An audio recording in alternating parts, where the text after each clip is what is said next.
あの時の雑誌連載から裏原宿の歴史を探る、今回もキューティーで連載していた HFA を振り返っていきたいと思います。で、今回は92年に入ってきますと。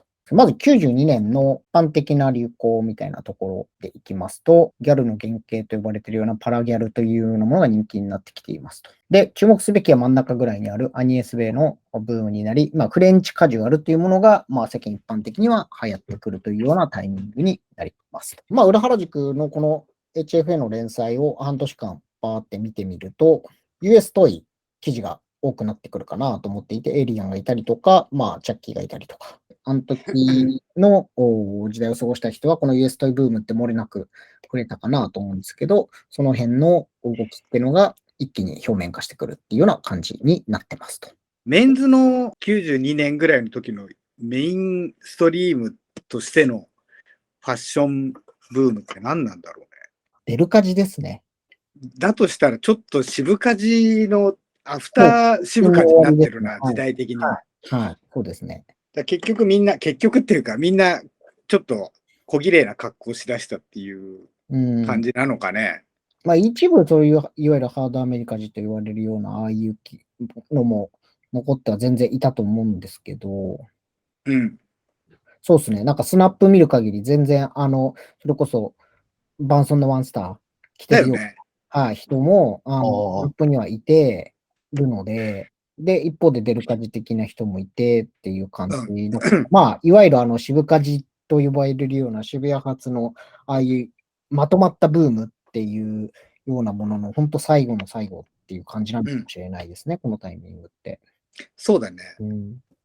だから、このギャル、パラギャルなりが出てきたタイミングで、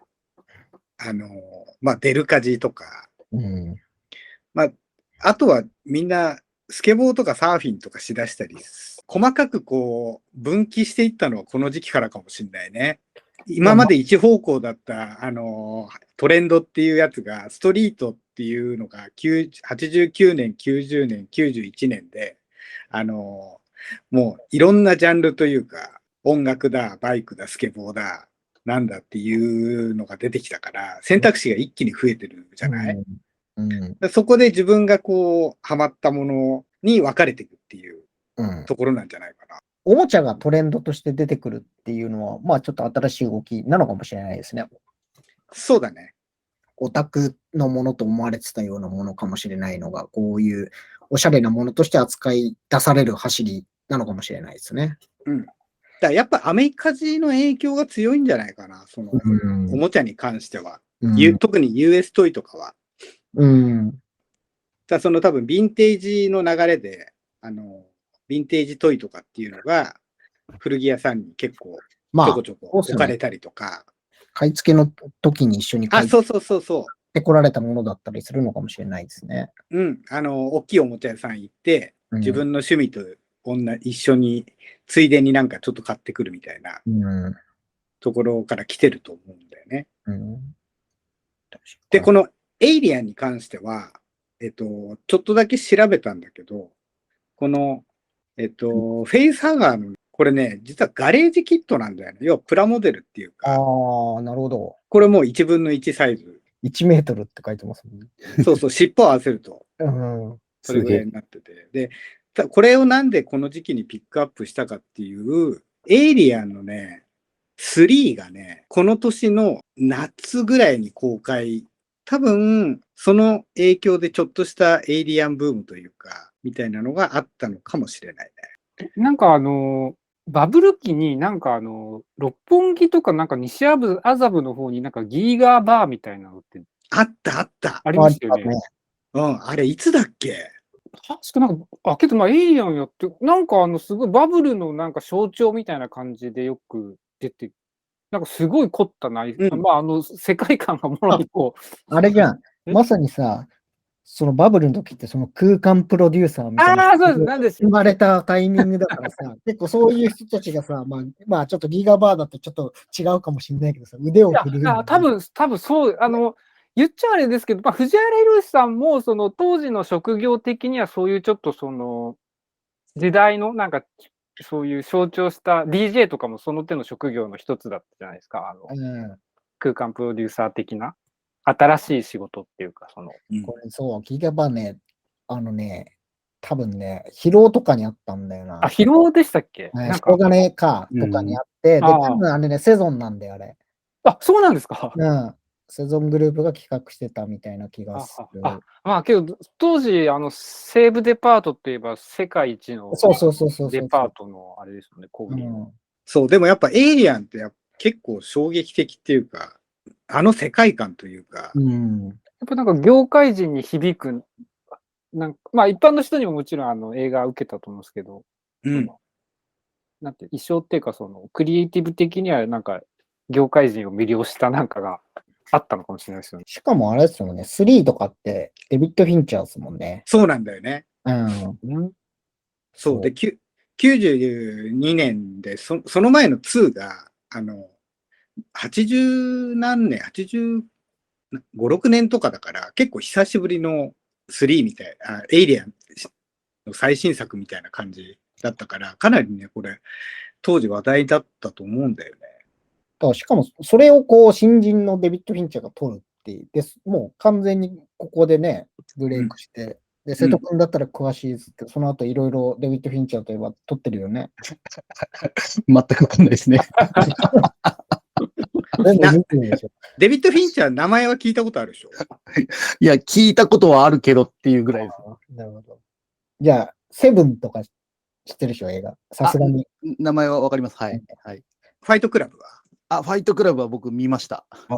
いいね。はい。ネットの仕事してるから、ソーシャルネットワークは絶対見てるでしょ。ソーシャルネットワーク見てないですね。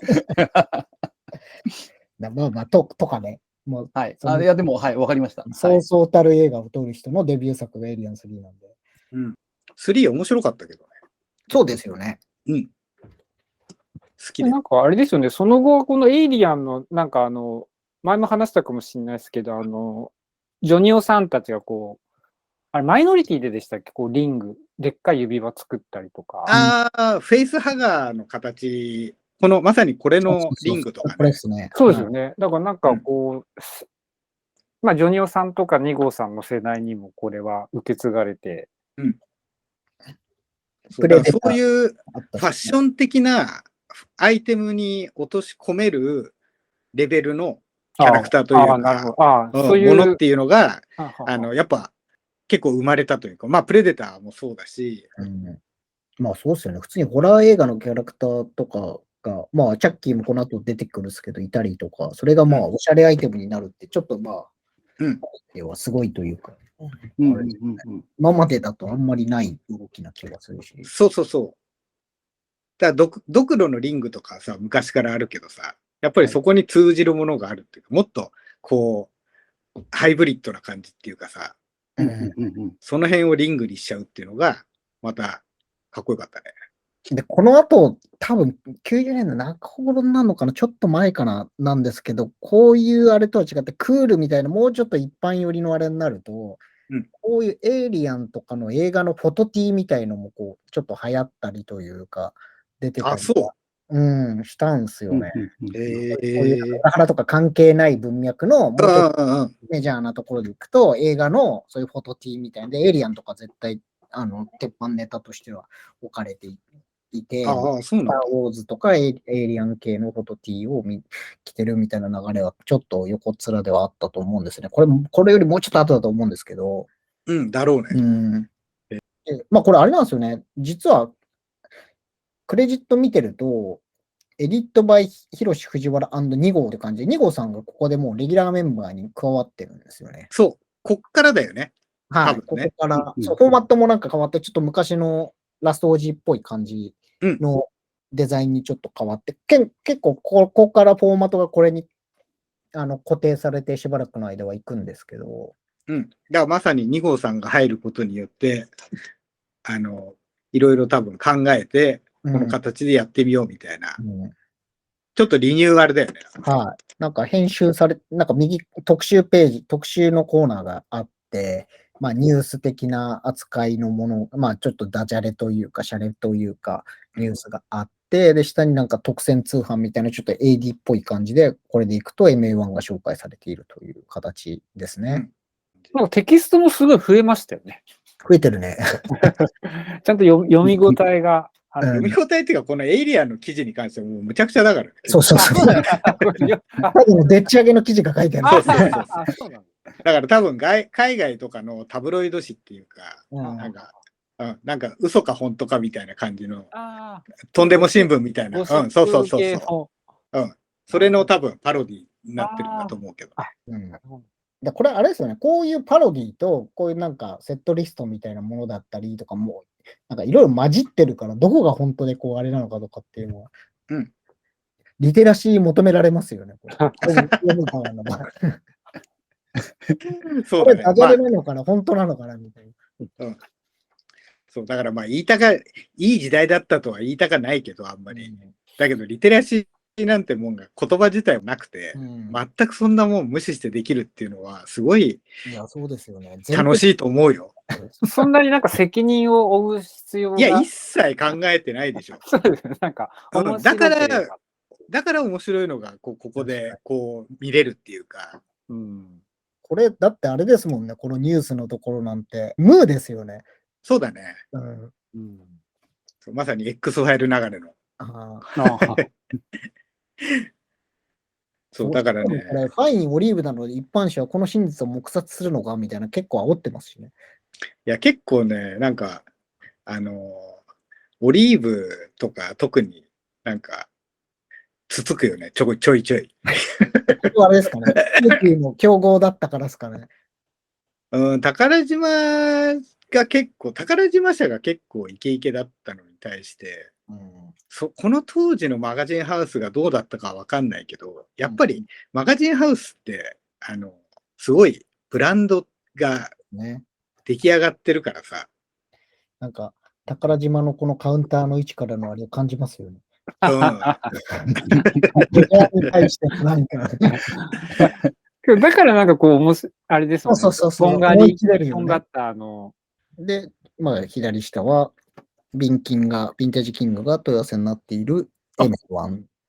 もうじゃあ、この、あれ92年でもヴィンテージキングができたぐらいなんですか？いや、しかしこの MA1 と L2B かっこいいね。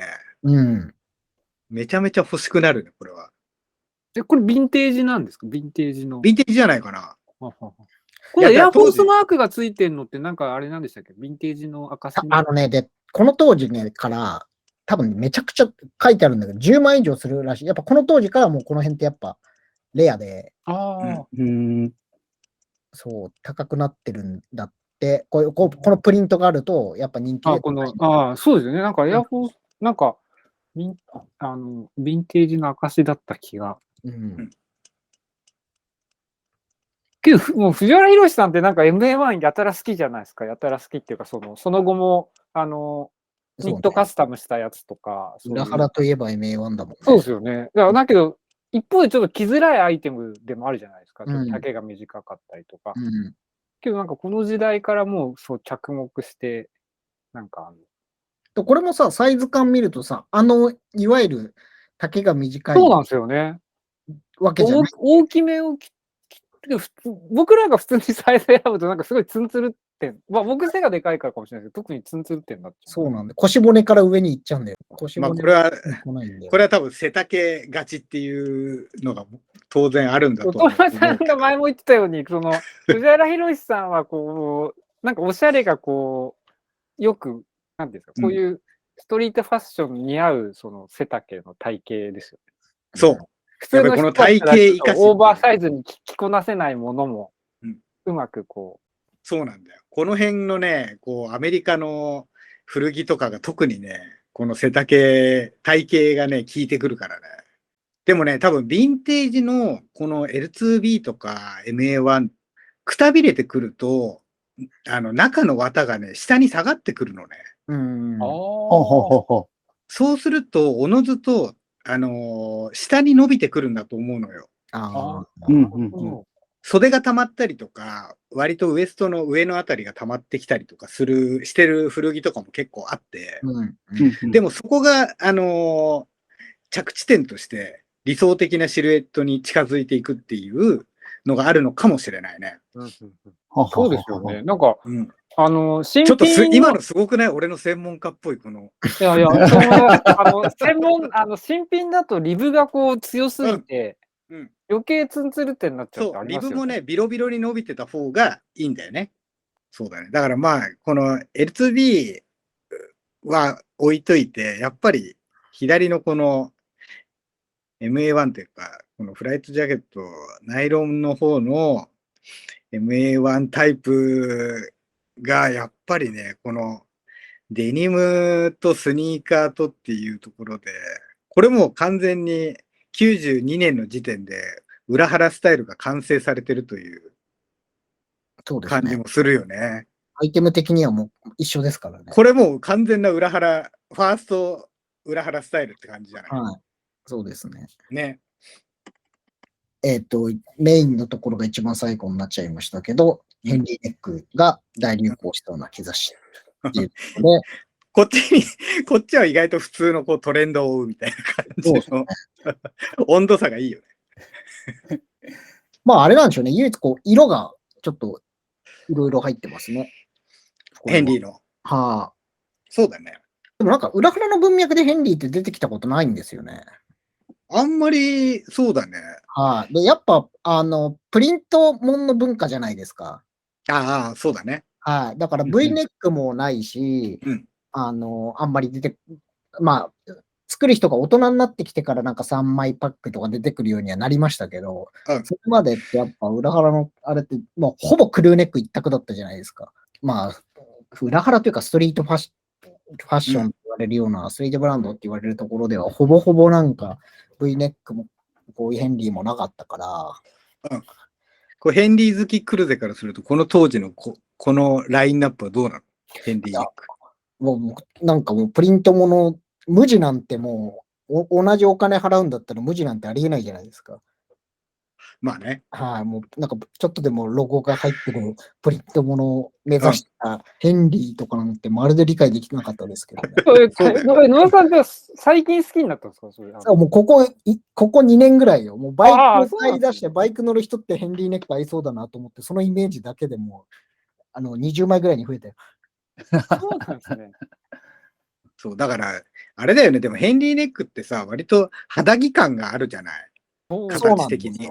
そうなんですよ。その辺が難易度ちょっと高めだから。うん。なんか確かにこの時代ってなんか何でしたっけポパイでもなんかそういうヘンリーネック、J. モーガンとかいうサーマルのメーカーあるじゃないですか。あれのなんかヘンリーネックとか、あとなんか要はハイスタンダードっていう、ハリランの。ハリラン系列の、あそこがなんかポパイで結構今注目のショップみたいな感じで。これやっぱりバナリパとかラルフとかアニエスなんですよね、この辺。まあこれでこう、あとは申し訳程度にはなるけど、こう、一応キューティーっていうことで、女の子のモデルもちゃんと使ってるっていう。いや、当時ね、この髪型結構してる人いっぱいいたよね。いましたよね。だからこれ多分出どころ、チェコビューティー姉さんとかピョンピョンとかで、あの流れだと。そんなとこですね。はい。では、また来週。はい。